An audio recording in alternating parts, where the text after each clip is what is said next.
What's good? Welcome back to another edition of Talk That Talk podcast. I go by the name of Bacon. I got my co-host with me.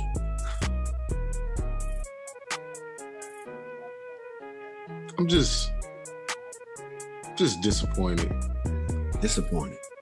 Yeah, man, I'm disappointed in myself because this weekend we played horse. Oh, let's talk about it. I figured I would bring myself to the table before you did. I don't like you bringing me to the table. I wasn't even gonna bring it up, but hey, I don't want to give you them legs. I feel like it was gonna be a jab thrown at some point. So instead of letting you throw the jab, I make sure I bring myself to the table. Yeah, man, you know me, bro. So first and foremost, I want to give a shout out to my brother for getting baptized this weekend. Yeah, man. Yeah, appreciate you. So be there to help do it and be there for my brother because this is my guy all the way through and through. So big shout out to my bro. Yeah, appreciate getting baptized this weekend. He was tested early though. Sheesh. That water too cold, dog. That water too cold. Oh, gee, too cold. Yo, but anyway, as we got through the rest of that, man, we happened to go to our guy house and we was play some horse. Yeah, it didn't turn out so well for me. No, it didn't. I fared well the first time, even though I finished second. Then the next two times I finished third, and then I lost the one-on-one to Bake. Mm-hmm. So you feel me? Now it's forcing me to go in the gym. And I got to get this right. I got to get back to my clip. What I can say is yesterday at my basketball practice, I was in my bag. So I feel like I was focused. I think that Sunday carried over to Monday's basketball practice. So I'm just waiting on my rematch whenever QP gets back in town because I can't go out like this. I can't. It's all good. Happens to the best of us, man. But I know why you really upset because there's panic in LA, not only for your team, but for the Clippers. But since you are a LA Laker fan and I'm a LeBron fan, let's talk about the Lakers first. I'm just going to say it. They did not. Well, let's say this. The role players showed up to his point of to an extent, but LeBron and AD, they didn't show up. And I don't even know if they was even present. Look, LeBron, I love you to death. You win Oscar nominee for Best Actor and Best Dramatic Scene ever. Okay, I got to give it to you, Bron. The best. You've been working on your Space Jam a little bit too much, even in the playoffs. All right, look, that was Space Jam. You did the Space Jam. We're gonna go watch the Space Jam this summer. But you had a Space Jam event when Chris Paul supposedly pulled your shoulder out of your socket, and you couldn't even feel your arm. You 200 and some pounds, and you got a dude that's damn near a little bit, 6'2", probably 180, 190 on a good day, and he pulled it that far where it just knocked it out of sight. Come on, Bron. Come on, man. I didn't like what I saw from the Lakers superstars. They didn't show up. They didn't set the tempo. They got outplayed. They got outbeat, and AD is AD again. This is why I can never put AD in the top 5 consistently, man, because he don't show up consistently. Look, with LeBron, you know you're going to get what you're going to get. He's going to show up when it's time to show up. But AD, you cannot afford to do this. I'm going to show up this game. I'm going to show up that game. I'm going to show up this game, but I ain't going to show up that game. To score 47 points and to come out and don't even have about 2 rebounds at halftime. And have 7 points at halftime? It's so disrespectful and just unacceptable for a caliber player as you. If you Montrezl Harrell, I'd be like, that's good numbers right there. 7 and 3, 7 and 4. That's he's hustles, getting you hustle points. But you are Anthony damn Davis. What are you doing? I just don't get how you gonna come and score 47. I'm back. I'm here. Where you at? He did that. You right, babe. He did. Where you at? He did the yell and the. Where you at? He did. You didn't show up against Draymond. You showed up a little bit, but you got bailed out against Draymond. And then Andre. He don't even want to say the man. Andre made you look like he was the vet and you was the rookie. How? The whole thing everybody been saying is the Lakers is oversized. They got the height, they got the toughness, they got the physicality, but it looked like the Phoenix Suns and D-Book and DeAndre Ayton was the more physical team. Was a more present team. They said, oh, y'all thought it was sweet in Arizona. Y'all must didn't know it's summertime. It's 106 out here. The temperature get a little hot out here. So we're going to press your temperature. And we saw the Lakers superstars fold. How you feel about it, man? I mean, this is very rare. But I couldn't agree with you any better. I feel like that was very well stated. It was very well thought out. I think you covered all the bases just as more of a LeBron guy versus a full Laker guy. Yeah. I'm going to dive into the full Laker guy mode. Okay. You started off with saying the role players did what they could. And I'm going to agree. I feel like role players feed off the stars. When you look at teams over the cross of the land, the role players feed off the stars. Prime example, the Bucks yesterday. Middleton and Giannis kind of got it going, set the tempo. Now DiVincenzo hitting three. Bryn Forbes coming in. You feel me? Because I feel like Giannis and Chris Middleton came out and said, that first game a little too close. Right. So let's, And with the Lakers, this is what they tend to do. Now, when you look back to the bubble, lost game one against Portland, lost game one against Houston. We go through this thing. And I just don't like that. Right. I don't like giving teams life. I don't like filling teams out. Like, you've played against them enough. The game plan is the game plan for the most part. So what are we trying to fill out? What are we doing here? I don't know about you, Bake, but I don't like losing. That feeling of losing is not a good feeling. Like, it's not. Like, when I step into the playoffs, if I'm an NBA player, the goal is to go 16-0. It ain't, hey, we just trying to win a championship. Yeah, along the way, I don't want to lose. I don't want that feeling, because then whether NBA players say it or not, there is pressure after every loss. Every time you down in the series, there is pressure because you lose game one because you was filling it out. So say, for example, a fluke thing happens and you lose game two. Right? Now you down 0-2. Now you got to go home and win two. Like, you don't have the luxury of saying, like, all right, you got to go home and win. So why put yourselves in this situation? This ain't the bubble. We ain't just going from 3 arenas to 3 arenas. We in Phoenix with fans in real adversity, not some of this fake stuff that was made up in the bubble. This is real adversity. And I just don't like that, man. LeBron James shot 13 shots. Mikal Bridges shot 10.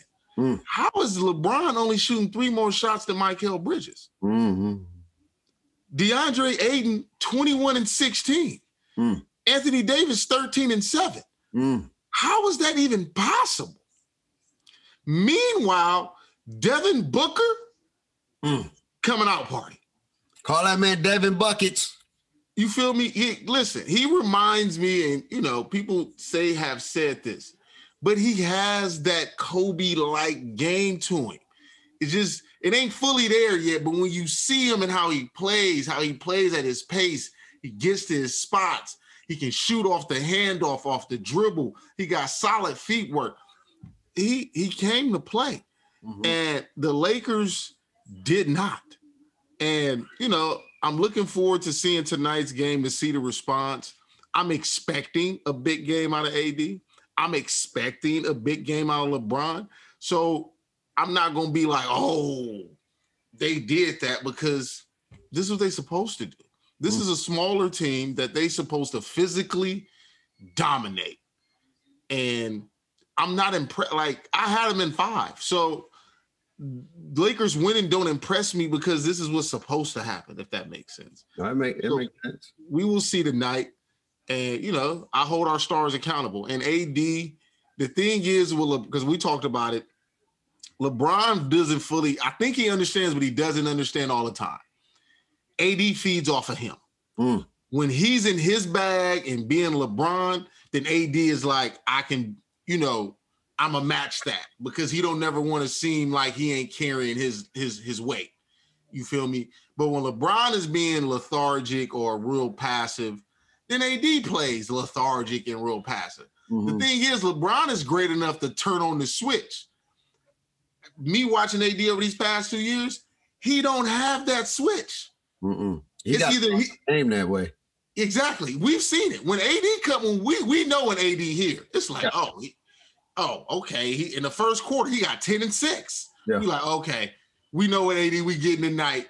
But he come out the first quarter and he's 2 and 1. We also know it's AD we getting tonight. It's very rare that we get a slow AD and then by the end of the game, you're like, damn, he turned it around. It's either he coming out the gates, house on fire, or he coming out the gates and it's cold like we're in Alaska. And, that's usually because LeBron says, even if LeBron was to not go off, right? But he sets the tempo of it. He's controlling the pace of the game. Exactly. As long as he comes out and he sets the pace and he sets the tempo, then AD will follow. But if LeBron comes out lethargic, I'm gonna have another lethargic AD, and it's just that simple. So, I mean, I'm not in panic mode because I feel like we're still the better team.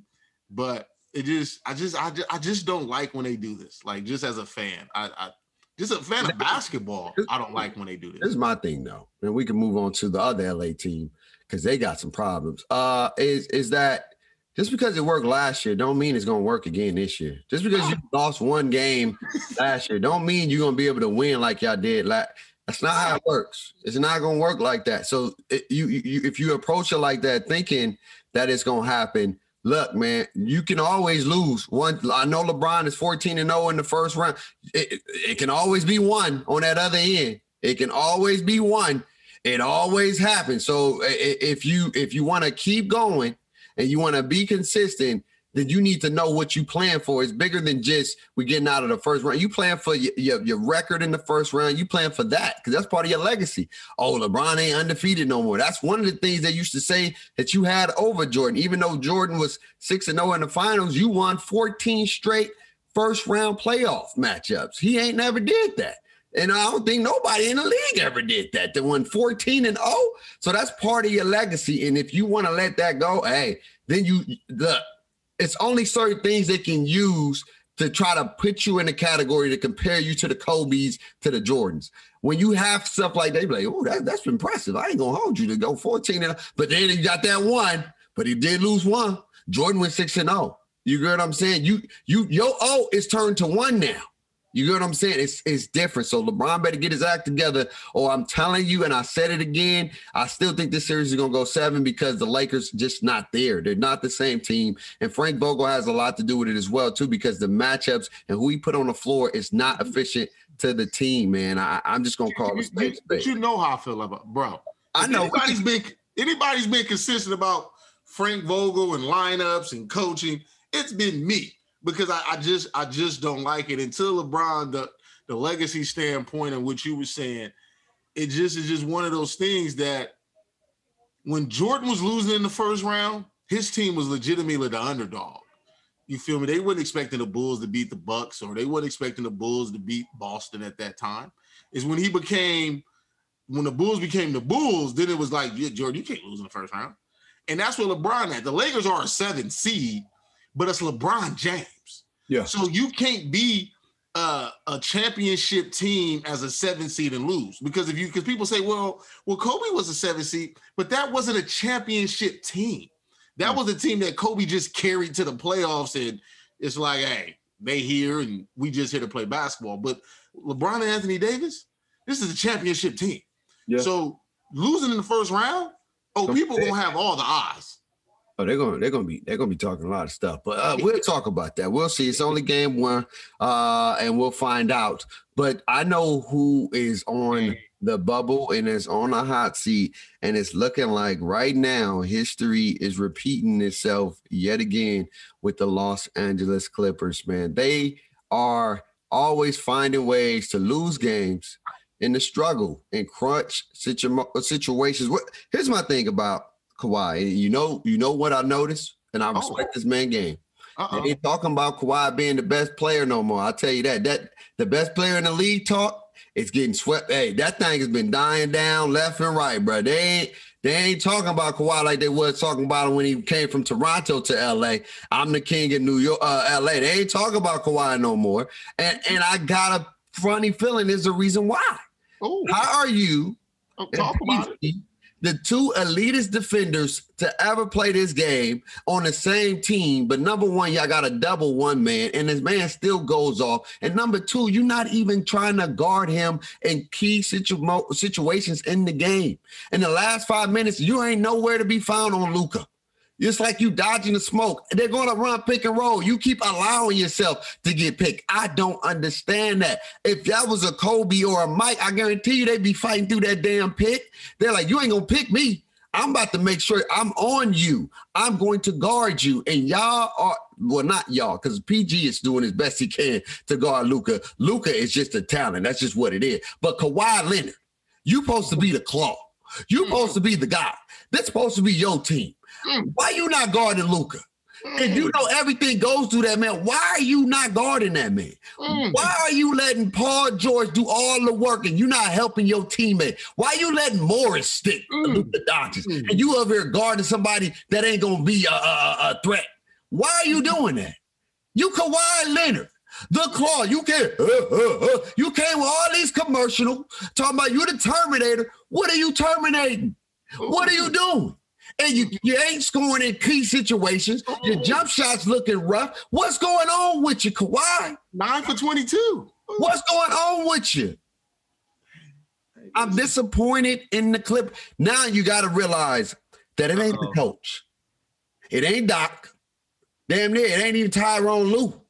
It's these guys in the Oregon random jerseys that's playing those games. They just find ways to lose games. This was a statement game for them. They were supposed to beat the crap out of Dallas. I think they probably do that tonight. But if they don't do that tonight, I swear to you. Oh, is my pick looking good if they don't win tonight? I swear to you, the Clippers won't ever be in no talk as a threat. If they lose this first round to Dallas Mavericks, this is it. This is a blow up. They blowing up that team. I'm telling you right, that team has been blown up. And you know what? They said they had Rondo, and I was saying Rondo's going to help. I said that. But what Rondo still is not efficient in is in shooting. And if your person that he's giving the ball to ain't making shots, you a liability on the floor now, Rondo. Yeah, you getting people to their spot, but if they ain't scoring, and we know we ain't looking at you to score, who gonna score the buckets? What are you doing? It's rough right now for LA, for the Clippers. They better figure it out. They got to figure it out. Now, the Lakers, I get it. They won the chip. So you want them to get to the second round at least. But, hey, anything's possible. But they still coming off a championship. The Clippers ain't been to a Western Conference Finals. What's going on, man? Hey, I mean, on the show, on the playoffs, I got Mavericks in 6. Yes, now I'm really confident in Mavericks in 6. Just because I just watched the game, and I'm just like, they really don't have an answer for Luka. They didn't have an answer for Luka last year, but Porzingis got ejected in one game, and then he got hurt for games 4, 5, and 6, or he wasn't there for games 4, 5, and 6. So, Kawhi was labeled the best two-way player in the game. Yes. Yeah, we can cancel that. PG was labeled as one of the top two-way players in the game. Looking like we can cancel that too. Patrick Beverley, well, Patrick Beverley. Yes. So that's just kind of how that goes. But I said it. The Clippers this year were bottom last in finishing games in the last 5 minutes. And what did this game come down to? The last 5 minutes. And here's the thing. Luka only had, I think, 2 points in the last 5 minutes. Mm-hmm. But because they were so afraid of him, they had to double him and do everything instead of, like you saying, playing one-on-one defense, locking him up, shutting everything else down. They had to double the man. So he was finding Finney Smith. He was finding Timmy Hardaway Jr. He hit Porzingis on a couple of things. Max Keebler did his thing. Jalen Brunson was getting to the cup. Luka was chilling. Luka said, look, hey, I already dropped my 33. I'm going to go ahead and let my teammates feast on you bums. And that's basically what the Mavericks did. The Mavericks, we have to also, like we said on the show, I thought that the Clippers was running from the Lakers. But I think they was running from Portland, believing that they can just beat Dallas again. And I think Dallas took that personal. So y'all didn't want to win so y'all could play us? Because I know me. When I'm looking at it, I'm like, damn, they lost to Houston and OKC, and they know we basically going to be the 5th seed? That means they want our smoke. And now they got it. They got it. So, all Clipper fans, I hope y'all ain't out there puckering up and getting all tight, because if you lose tonight, it's rough. If you lose tonight, it's going to be real panic in LA. If both of them lose tonight. Oh my God. Yo, LA, if both LA teams get eliminated in the first round, oh my God. Hey, listen, it would be bad for business. Ooh. Bad for NBA business. As great as the Brooklyn Nets are, as great as they are, let both LA teams go out in the first round. Oh, it's a wrap. They're gonna turn to another level. The people thought the NBA ratings last year was bad. Let the Lakers and the Clippers go out in the first round. Who watching? I mean, we're gonna be watching because we sports guys and we got a show to do. But who's watching? We just got to be honest. LeBron James moves the needle, and he couldn't really move the needle in the bubble. Imagine when the man didn't make it to the playoffs. How did the ratings look? I think the ratings only look like that was because Miami went, and nobody thought Miami stood a chance. But I think if it was a team, I was talking about the ratings of just the NBA playoffs in general. Yeah. Like it sparked, and then it went down. It went down. So then when you compound, like you said, Miami making it, that didn't do a lot. That didn't really do a lot. The NBA needed Boston or Milwaukee to make it because it had been a Giannis LeBron thing or the Lakers-Celtic rivalry. You feel me? So right now, people want to see Brooklyn. That's, the talk of the town is Brooklyn versus one of the LA teams. That's what people want. And if they both go home, it's raps. So it's rap. But anyway, man, we had some good games over the weekend, man. Some really, really good games over the weekend. What were some of the games that stood out? Ice Trae.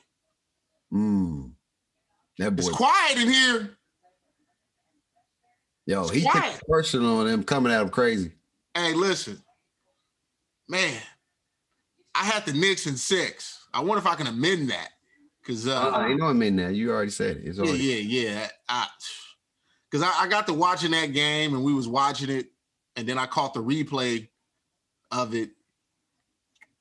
The Hawks are a better team. Yeah, they are for sure. They got better players. They got way better players, and so I was banking on Julius Randle just being a monster, but the Hawks got a better team. So I got to ride with my pick. But my goodness, I don't know what's up with and see, look, wait. The New York mayor has decided to poke the bear some more. He came out publicly and was like, he's doing a public service announcement to New York and decided to single out Trae Young by saying, like, he keeps trying to draw fouls. I said, the New York mayor, you too? Has New York have not learned to stop pissing off the opposing star player? Hasn't Jordan hurt their feelings enough? Hasn't Reggie Miller hurt their feelings enough? Hasn't Steph Curry, Kobe, hasn't LeBron, hasn't enough players hurt the Knicks enough? Now you're about to add Trae Young to the mix. Listen, I'm looking forward to game 2. That's a must-watch game for me tomorrow night.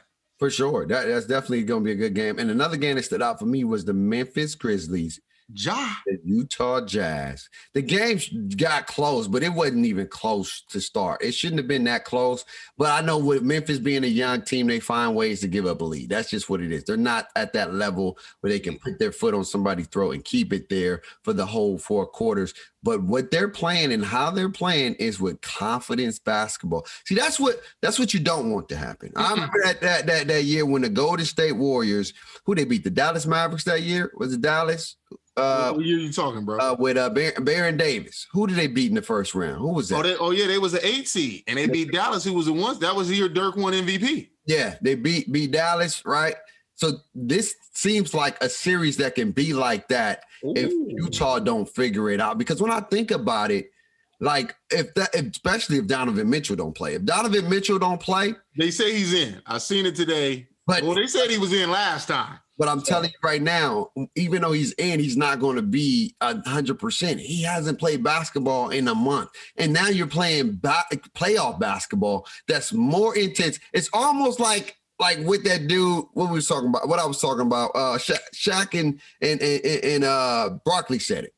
It was when the dude Thibodeau put a guy that ain't played all game in the last 7 seconds. Legs as cold as ice. And Trey said, I'm gonna make him even cold. Man, you can tell that he was, wait a minute. You see how my camera going out? That's how his legs was. Oodle noodles. It was oodle noodles, okay? And I'm telling you, I'm not expecting Donovan Mitchell to go off like that. His ankle is not going to be 1,000 or even 100%. It's probably going to be 70, 80, because if he was healthy, they would have played him game 1. But you know what they did? They was like, we should beat Memphis without Donovan Mitchell. It's Memphis. They the AC. It's easy. They said it in that voice. They did that tone and everything. That was that. I wonder how easy it is now. Because now they like, D. Mitchell, you got to play, okay? Ain't no sitting out. Ain't no sitting out. You bring your boy here, you going to play. I don't care how bad that ankle is. I don't even care if it's 100%. We need you on the court. And so I think Memphis has got so much confidence now. I said Utah was going to sweep them because they needed to sweep them.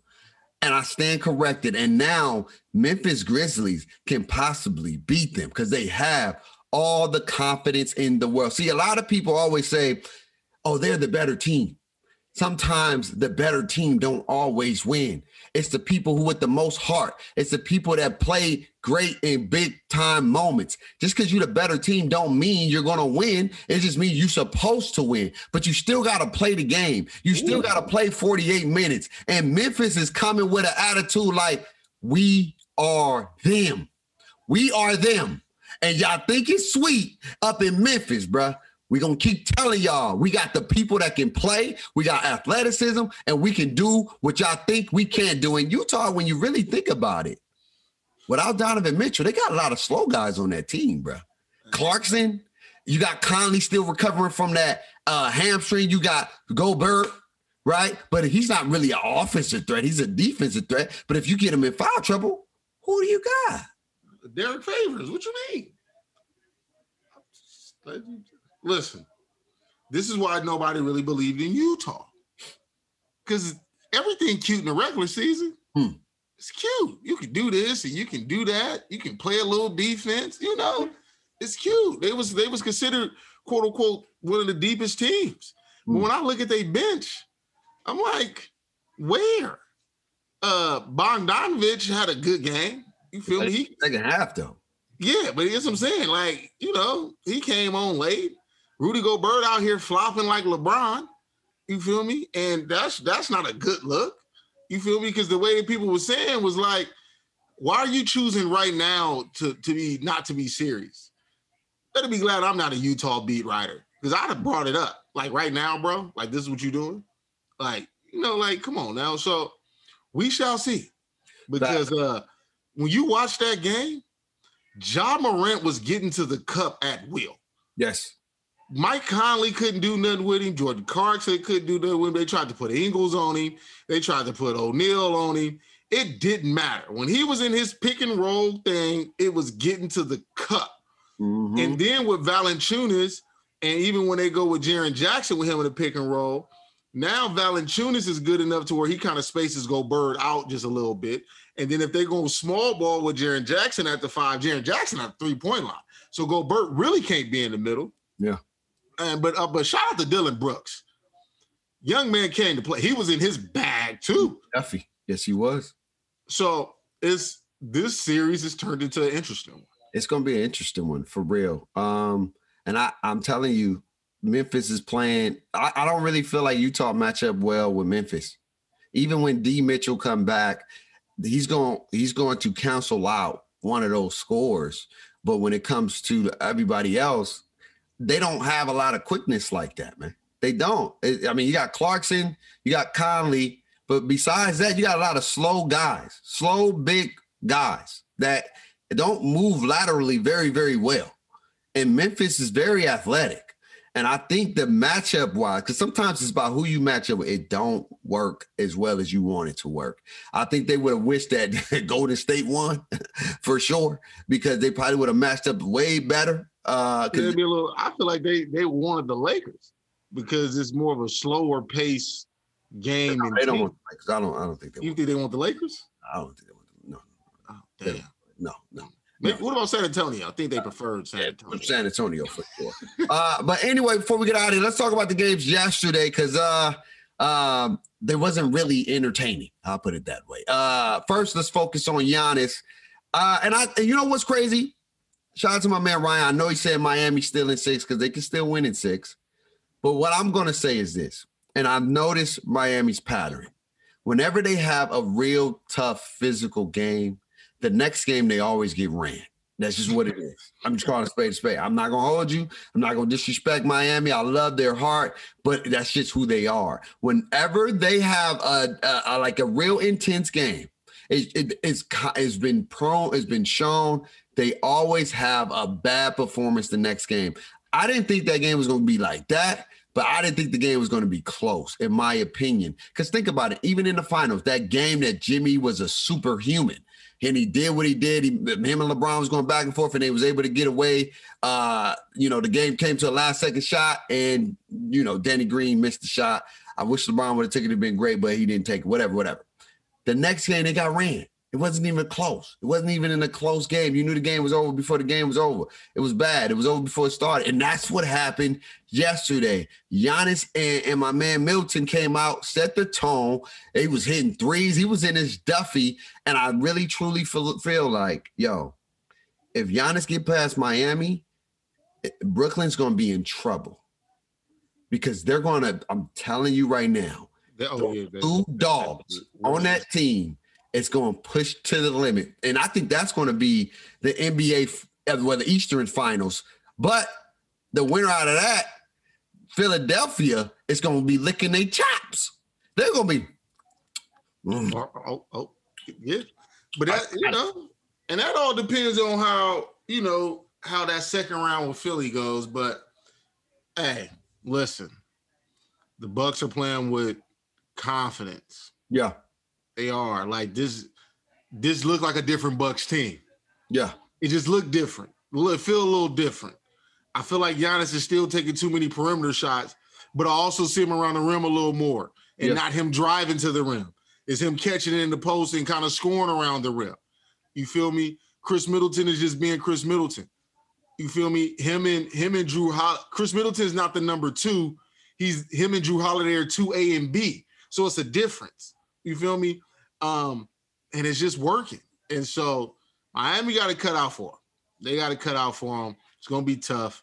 I had the Bucks in 6 or 5. I think I said 6 because I think we all said 6 because a game 7, we don't know what Buck team we're going to get. Yeah. So, I said 7. I said he's going to go 7, but hell. So you said 6, but you don't have confidence in him winning if it goes 7. I think that's. Yeah, you got the Bucks in 6 because you said if it goes 7, you like Yeah, it's gonna be rough, and we may have a Dame Lillard stopper, because Dame was Dame time in the first half. The man had 34, I believe, 34 to 32 in the first half. He was frying like he always do, talking stuff, pointing fingers, doing all that. And I was telling my man Jordan, I said, you know what they did? They got that one dude that one dude that everybody hate when y'all play him. It's that one dude you like, damn, bro, don't put him on me, bro. He's gonna be like, I gotta really, really be working. He gonna be grabbing. He gonna be all in my grill. I'm smell all his breath. Every shot gonna be contested. He's gonna play extra hard, and that's what happened. Mm-hmm. They put Aaron Gordon on him, and D. Lillard went quiet. It was like he was off work. It was like, oh yeah, Dame. I clocked out at work, yo. I clocked out. Yeah, I'll see y'all tomorrow. Yup. Manager said I get the day off for the rest of the day. He did not show up in the second half. He only finished with 42. With 42, and you have 40. You have 30. He had 33. He had 33 in the first half, and you only finished with 42. That looked like it was going to be a 50 piece. But he said, no. And that 42 wasn't an impactful 42 at all. It wasn't even an impactful. And you know I love me some Dame Lillard. I love me some Dame time. I'm probably one of the few that rock his shoes and everything. I love me some Dame time. Not going to cap. But Dame wasn't nowhere to be found in the second half. And C.J. McCollum, oh, my Lord. He had it. But, bro, when you look at the stat line, he had an efficient night. I think he was like 10 for 12. See, I don't just fall in love with the stats. Okay. I look at the game, and its impact on the game wasn't there. It just wasn't there. Like, if I'm CJ, and I see that they got a defender on my boy, Dame, right? I need to pick up the slack offensively. I got to do what I need to do to make it. Because they had the little short dude. What the heck is that dude? Campazzo. Getting in his head, making him frustrated. Like, come on, man. Like, yo, don't even fall in for that stuff. Just chill. If he grabbing on you, it's all good. Give me the ball, barbecue chicken alert. Get this little boy in the post, cook him up. Because he shouldn't be playing defense on you. But I'm telling you, his game, yeah, number-wise, it looked great. But impact-wise, he wasn't there. That game wasn't close in the second half. It was a blowout. It was every time it felt like it could have been close, they ran away with it. And Jokic is Jokic. And then you know who else is letting me down? I'm gonna let you handle it. Is Nurkic. His mental game is just so weak to me. Ooh. I don't know why. He's like a different version of Anthony Davis because he could be so talented. He could be the guy that helped Portland goes over the hump, but mentally, he just so easily get flustered. He mentally don't show up. He mentally just have bad games based off his mental. His mental, it throws him off so easily. How do you foul out of the game? How? With 10 minutes left. 10. That's a lot of time. That's a lot of time. I blame Terry Stotts too, though. You got to take him out. Hey, look. So I turned on the game, and Denver I was like, okay, Denver. And then, like you said, Damian Lillard went on a run. I believe he had like 25 in the second quarter alone. Right. The man went on a run. So, I'm looking at this like this is going to be one of them playoff performances where, we look back and was like, damn, Dame went for 62 in the playoffs. Sheesh. Right. And Aaron Gordon. Now, it's not that Aaron Gordon's a great defender. Right. He ain't got nothing to do with that. It has everything to do with his presence. Mm-hmm. Aaron Gordon is hella athletic. So when you beat Aaron Gordon, when he recovers, Dame is no longer shooting over somebody that's 6'1", 6'2". Mm-hmm. He's got to shoot over somebody that's 6'8" with real bounce. Because we've seen what Aaron Gordon can do in the air. Right. It makes it more difficult. Then not only is he 6'8", he got a bigger frame. So when Dame go to the cup, find that little contact, and he'll finish because Dame's an all-time great player. We look at him just because he can shoot threes. But his game is so versatile that he can do it all. Like he has no real offensive weaknesses. But Aaron Gordon with the bigger body put him in a real life box. They wasn't doubling really him. They had doubled him on occasions when it came off the pick and roll. But for the most part, they let Aaron Gordon play one-on-one defense. Right. And then by the time he passed the ball, the other players is like, well, I ain't about to score because I can't really. So I like that adjustment that Denver did. Yeah. I believe if Mike Malone is smart, he'd do the same thing because you don't necessarily need Aaron Gordon to go score. That's why you look at Michael Porter and Jokic to go score, because if y'all stifling the Portland from scoring, they not scoring, that means y'all can still go down there and go get some buckets. You feel me? So it was Mike Malone. My bad, Michael Malone, because he got mad being called Mike. So Coach Malone, that's a hell of a playoff adjustment. You gotta really get that man his flowers for making that adjustment and believing in it, and then watching the adjustment work is what made it better. And I think either Barkley or Shaq said it last night. Every time Portland went on a run, Denver didn't lose their composure and they matched it. Yeah. Portland going like an 8-0 run, Denver a match it.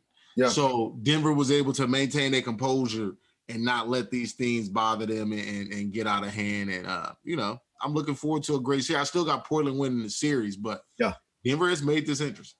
They did make it interesting for sure. They did. But anyway, we got games tonight. We got the LA's team playing today. We got Clippers. You know what, NBA? Look, y'all. Okay. I don't know what y'all doing with the scheduling crap. I don't know why y'all got the Lakers and the Clippers playing at the same damn time. Like, come on, dog. Who does that? Why would you do that? Like, come on, bro. Same time, though? The same time. Like, come on, bro. They could have let the Clippers play last night or the Clippers play tomorrow on whatever tomorrow game bro, is. Like, come on, bro. You got the Lakers and the Clippers playing at the same time. Come on, bro. Like, people want to watch the game. Ain't nobody want to go back and forth. That was a horrible. Do what you did yesterday. 2 games on. It's simple. It's cool. Draw it out. They didn't want to, because that's a lot of days off. I know, I understand that, but some people get those days off regardless. You got Brooklyn ain't played since Sunday, so they got 2 days off. Brooklyn ain't played since Saturday, I don't think. Brooklyn, they played Sunday, Monday, Tuesday. They playing tomorrow. That's 4 days. Come on, bro. Like, come on, dog. Hey, let's call a spade, God dang it. Call a spade, and that ain't cool, whatever. And then the Clippers play on Saturday too? Mm-hmm. So why the Lakers playing tomorrow? I don't understand that. Why it's not just the Clippers and Mavericks, and then who else play tomorrow? You mean today? I mean today. Who played today? Is it Philly, Washington? Is it Philly, Washington? No, Brooklyn play tonight. So Brooklyn play tonight. Okay, yeah, all right. So why you just didn't have Brooklyn and Brooklyn and Boston, and I don't understand that. That didn't make no sense to me. I don't get it. Because tomorrow they got 3 games also. All game ones. They got Wizards, Sixers, Hawks, Knicks, and Grizzlies, Jazz. I think they should have went Wizards, Sixers today. As the early game with the Celtics and Nets, and had the Clippers as a late game, and then the Lakers be the late game tomorrow, and they play at the same time as the Jazz and Grizzlies. Think that'll work for me. Yeah, but we'll figure it out, man. How you got it going today? You think the Lakers gonna even its series? Yeah, I got the Lakers winning tonight because they gotta win. I mean, okay, let me refrain. They don't have to win. No, they got it. They need this win. No. Just for the simple fact they going home, because for the most part, teams supposed to take care of home court. The Lakers will go home. No, now, the Clippers, on the other hand, this is a must-have because you at home. When you lose both home games, it's very, very tough to go on the road and win 2 in Dallas. Yeah. So, I think, like I said, I think the Lakers. I expect both teams to win, though. I expect both LA teams to win. I expect them to win. I don't think Dallas is going to show up like that tonight, and I think the Clippers going to run the table today. Okay. And then Dallas probably tuck their tails and try to get those 2 at home or whatever. I think that series goes 4-4 for sure when it goes back. But we'll go game by game. And I think Brooklyn wins tonight. Look, the Celtics are going to play as hard as they can, and they did everything they can to make that game close, and it just got out of hand that quick. They're just so talented, man. They got, bro, like I told Ryan, and I know what I'm talking about because I be talking that good stuff. I talk that talk. I said, KD gonna get you 30. Kyrie gonna get you 28, and James Harden gonna be around 21 points, up in that 18 to 21 point. And it damn near worked out exactly how I said it was gonna work out.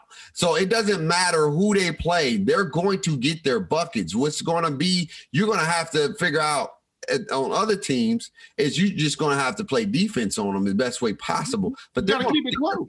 I feel like to your point, keep it close and figure out what they're gonna do in late game situation. Yeah. That's your best bet, because then it's going to come down to whose ego is willing to be compromised. And then it goes back to, is Kyrie going to be okay with James possibly being the last second guy, or KD possibly being the last second guy, and Kyrie not really being the guy, except, make sure we get the ball to him to shoot some free throws also.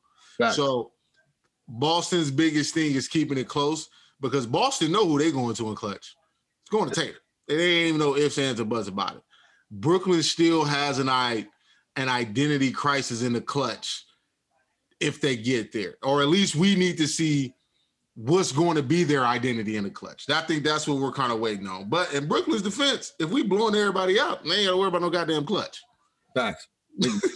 Facts. So we're going to find out tonight, man, but y'all let us know in the comments below, man. Who do y'all got winning these games, twos? How you feel about playoff? I feel like I like this. It's back to feeling like playoff basketball again.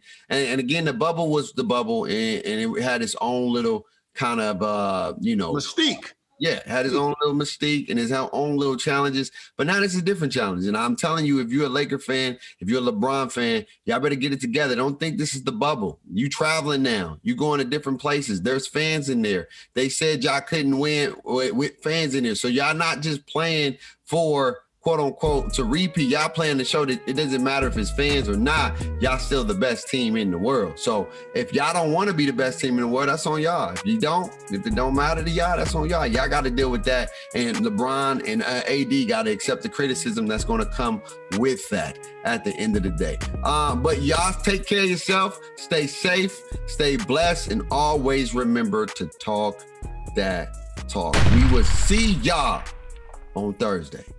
Deuces.